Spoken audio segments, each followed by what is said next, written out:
What's up guys, the Strong Boys 19 here and welcome back to the Metallica discography.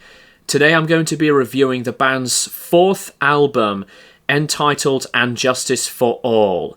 And Justice for All is the follow-up album to the most celebrated album in the thrash period of Metallica, that being obviously Master of Puppets, and this is the album to be released once again through Elektra Records, released on the 7th of September in the year of 1988. This whole album is the finale direction for Metallica as the main thrash aesthetic style band, and obviously after the tragedy of the killing of their bassist Cliff Burton, the band had to find a different bass player, and in the end they have decided to have Jason Newstead as Cliff's replacement. When I have discovered Metallica, as I said in my Master of Puppets review, the two albums that I did purchase were Master of Puppets and this album,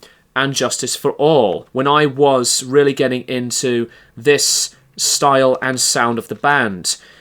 So And Justice for All at some points had made a bit of a big deal for me, especially when I have listened to the music video and watching the music video of the song One, and besides seeing other music videos from Metallica, but when One was on TV, that was on repeat quite a lot. Now the album as a whole, after Master of Puppets, this one here is the most brutal amounts on these lyricisms that Hetfield decides to completely dig his teeth into. It's heavily aggressive, loads of these political references on many different things, all on this album, which I will go into on each of the songs. Regarding the album's production, I do know that it has been talked about far too many times, and the production is still very questionable and quite alienating for some fans to this day, because Master of Puppets production, in my opinion, had the freshest and bestest tonality of the group, just like what the production of Ride the Lightning was. But with And Justice for All, it still remains as a controversial opinion, as it is a huge contrast from this big and striking dominance from what Master of Puppets was to this. And I know the no bass controversy is still heavily talking about, but I will say this: my heart goes out to Jason Newstead, because I know that Newstead has put in a lot of the effort with his own contributions and making this his first ever album with Metallica, and yet alone he does have a writing credit on one track, which I'll get to in a minute. But besides that, Lars had a huge control of changing the tone of the production, turning down the bass volume in less and less decibels to make the sound of the bass completely inaudible. It is a big insult, and I won't go into it so much further, but I find that the bass is what's a huge important sound in Metallica in the first place, especially when Cliff was in the band. And I'm not going to make any comparisons about the sound of Cliff's bass to Jason's bass, because I think Jason deserves so much of the love and the credit, yet alone at the same time he has been in the phase of being, unfortunately, been mistreated from the very start, and I do feel sorry for him. He was so enraged by the overall ending result of the production. But anyways, let's dive in to the tracks. The opening song, Blackened, opens things with a slow fade in of twin guitars harmonizing each other, and the tempo of the band had become aggressive right from the start with inventive and intense performances Lars's drumming is at one of his best, from his banging assault actions. The verse sections to the chorus were attacking, Hetfield's vocals were awesome. The track had become one of the most memorable openings in terms of catchy playing and stunning delivery. Lyrically addresses about the Earth, doomed for destruction, and nuclear weaponry and apocalypse, the future of the Earth, and this was written actually during the talks of the mutually assured destruction. The song was actually written with Jason Newstead's first ever writing credit, and this happened when James and Jason were playing around with riffs, and he came up with a riff. James decided to have Jason's ideas and use it as a Metallica song. Kirk's work is fantastic, and the song is just amazing, from the political messaging, and it will remain so constantly, obviously. And Blackened is just a terrific opening start. The title track, And Justice for All. This is my favourite song on the album. Almost 10 minutes of beauty and heaviness at the same time. The beginning with the clean guitars sounded beautiful, and the tone sounded pretty distinctive and separate to the clean guitars from the previous albums. The song dives into multiple ideas on creative rhythm drumming and guitar riffing at the most progressive vein as well, which I would add, because the instrumentation is progressive and I love it. It's one of my most favourite Metallica songs of all time, and the lyrics to this one dives into the domination of the rich and the politics, having the control and the money that they have, leaving the poor to be even more vulnerable and really weak. Vocals to describe the rich being powerful and forcing society to do things they don't want to do, having no freedom throughout these corruptions of the justice moral court systems. It is absolutely strong of a song that involves descending chords, tempo changes, dark bridge sections, and what's not to love about this? This is a masterpiece of a song, and for my own opinion, not only the favourite, but the best song on the album. Eye of the Beholder. The fade in again with a marching beat, the music coming in, and the tempo decides to continue, the brooding sound, the imagery of the words, all at once. The lyricism onto this one, this time, deals about the misusage of the freedom of speech, people diving into the negativity, hate all around without making anyone deciding for themselves to address what they want to say, and the form of this bad expression of negativity becomes such a constant form, having no control to express, and the independence being very limited. The music is very, very good, and I dig in the continuation of the beat and the hooks. Key changes happened later on, minor pentatonic lead soloing, filling in more shoes in a stylistic arrangement. The next track, the most popular number on this album, without any shadow of a doubt, One. This song is an instant banger, becomes one of the most recognizable and praised tracks in Metallica's history. This intro with these ghostly few notes and lead lines sound lovely. I love this melodic introduction. When I hear Kirk's lead work and the opening guitar notes from Hetfield's work, the mood of the song over time has become emotional and powerful. The heaviness makes the song brutal, and the vision of this whole composition was haunting and so descriptive. Heavily inspired by Johnny's Got His Gun by Dalton Trumbo, and the film has been added to the music video. This is based on a character, Joe Bonham, a soldier fighting in the First World War, had been exploded from a landmine, taking away his limbs, his legs, and his face, becomes a prisoner in his own body in the hospital, and he also sadly lost his senses and communication. Globalized hit of a song later on when the music video of One had been in the headlines around this time. So it brought Metallica up to the max of popularity, and One is one of the best Metallica songs. The Shortest Straw.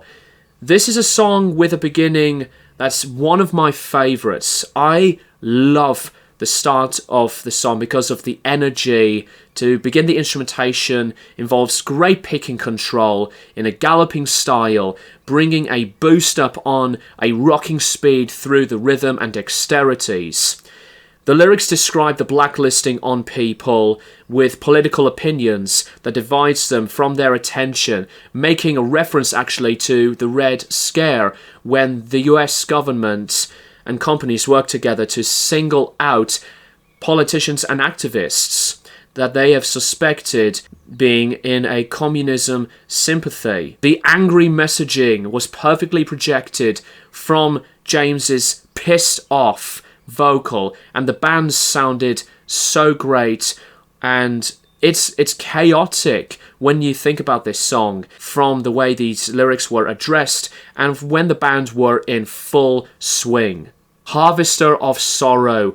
This is the second to shortest song on the album, is absolutely disturbing and unsettling from its premise. The words go into a man who has a family but was a victim of domestic abuse since childhood, and from his experiences, the mentality from his troubled past made him completely mental, descending into madness, and goes to murder his own family. Can be super relevant for people who have brutal mental illnesses, and it is scarring to look at these lyrics because it is that violent, but the imagery was perfectly portrayed. The writing of the music takes things down on a slower but still intriguing ability to make it very moody, and it's an excellent role for the riffs from Hetfield and Hammett once again. Terrific guitars, and at some points, weirdly, on some of these droning chords, can be pretty sludgy and has a different appearance of itself than the return into complexity and over-the-top efforts. That's what most of this album is, but Harvester of Sorrow is a pretty different song when you can compare this one to the other songs. The Frayed Ends of Sanity. This is a diverse and dynamic appearance from the start. The "Oh wee oh" beginning was taken from The Wizard of Oz, so that was a pretty cool idea. As it is, it's pretty haunting. The faster speed returns back, more double bass pedaling from Lars, tight syncopation of the chords and vocals. It is a strong, very energetic song with its dirgy presence at the same time. Whole theme of paranoia and at the brink of losing it in the mind. And the later words go through these states of being schizophrenic, going through traumatic troubles, to emotional damage, growing fear, fighting through these troubled things, habits of bad things, questioning things, conspiracy theories, and many things, all in this one compositional piece, dominating when the music does so much of the talking, like with the words, because it is unstoppable of a song. The instrumental, well, mainly instrumental, of To Live Is To Die, stunning acoustic guitars and faint reverbed drums in the background. The rest of the band does come into play in this piece of music.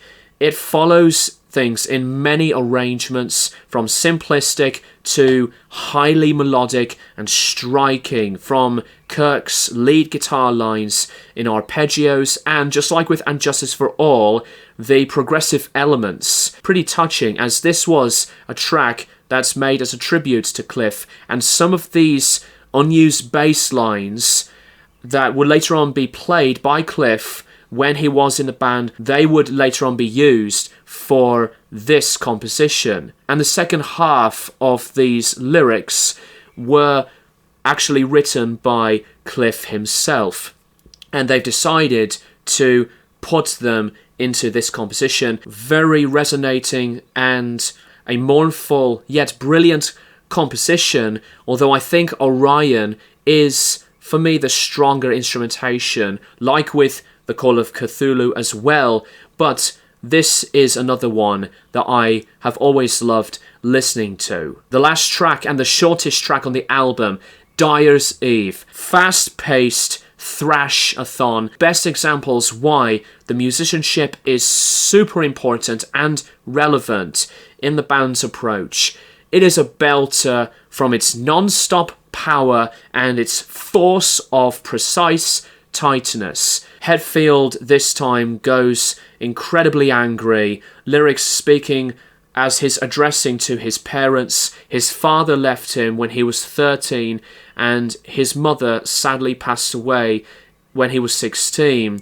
The theme, I think, is the abandonment because of the departure from both his parents in different ways had affected James so horribly, and it is heartfelt from the way he expressed these things. Mentionings of not knowing how to discover the world in a positive matter, not knowing how to deal with the grief and poverty, and has to be living by himself so early.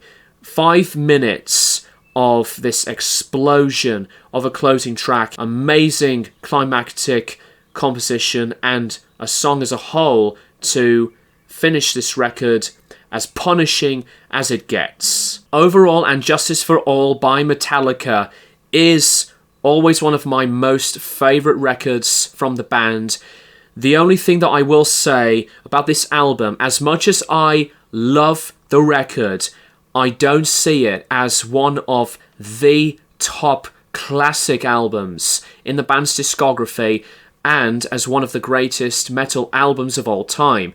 Yes, it is very progressive, it's their heaviest album, it's complex, and it's pretty technical when you listen to the band in action. And even if I wanted to hear Jason's bass, this album would have been the perfect record, like with Master of Puppets and Ride the Lightning.